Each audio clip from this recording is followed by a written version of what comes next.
I dag skal vi tale om opsøgende arbejde, så kan det være, at det kommer. Ja. Men stadigvæk skal man ikke underkende, selvom du har øvet dig på nogen, som du kender så godt i forvejen, at du alligevel måske har haft det der skema i dit hoved og har det nu i baghovedet. Så når du sidder over for nogen, der har rigtig brug for hjælp, så ligger det der. Ja.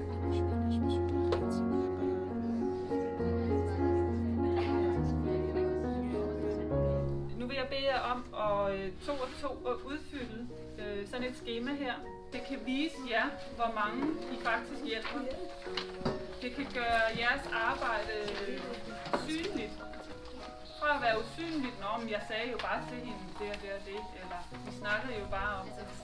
Så er det faktisk tit en hjælp. Bare det at reflektere over noget, eller få en lille smule viden, gør, at en kvinde kommer videre. Hvor er du bydelsmor? Vesterbro. Hvordan fik du kontakt til kvinden? Var det en fagperson, altså en sundhedsplejerske, der ringede til mig og sagde, at den her kvinde har brug for hjælp? Eller mødte jeg hende på legepladsen, eller i skolen, eller var det min nabo? Og hvis du har talt med kvinden før, hvordan oplever du så, det går?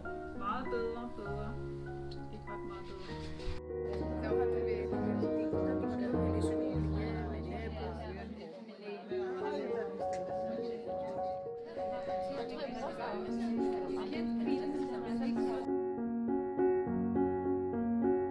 Så bjørnen, den dræber laksen, blop blop, og laksen blop blop dræber myggen, og myggen dræber bjørnen.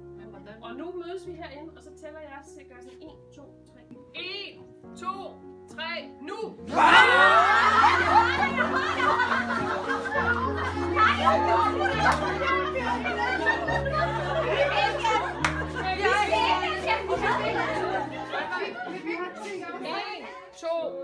Nu!